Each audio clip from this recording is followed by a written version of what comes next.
لو جربتوا بشاميل ماما مش هتبطلوا تعملوه. في البداية بشوح البصل بمعلقتين زيت ومعلقة سمنة، بعدين بنزل عليهم باللحمة المفرومة والتوابل ومعلقة كبيرة من صلصة الطماطم. المكونات لقاها تحت الفيديو. بسيبها بقى تستوي على نار هادية خالص، وفي الاخر خالص برش الملح، بتكون كده جهزت معايا. دلوقتي هجهز البشاميل. في حلة احط 5 معالق كبار من السمنة او زيت او زبدة، بس بفضل ان هي تكون سمنة. بضيف عليهم 5 معالق من الدقيق وبقلبهم كويس مع بعض. اعرف ان هم جهزوا لما يبدأ ريحة الدقيق تطلع معايا. بعد كده بضيف عليهم كوباية من مرقة اللحمة او مرقة الفراخ. بعد كده بضيف عليه لتر من اللبن، واللبن يكون ساقع. وضفت فلفل اسود ورشه من جوز الطيب.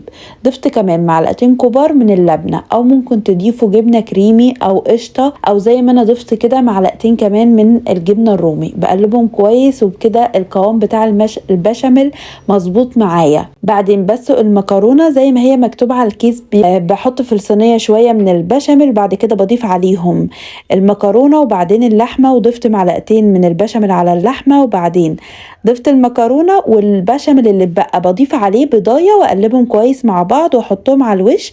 واحط رشه من الجبنه الموتزاريلا وشويه من الجبنه الكشكوان. بتدخل الفرن على درجه حراره 200 لمده 20 دقيقه وتكون جاهزه معاكي. وفي الاخر بتشغلي الشوايه.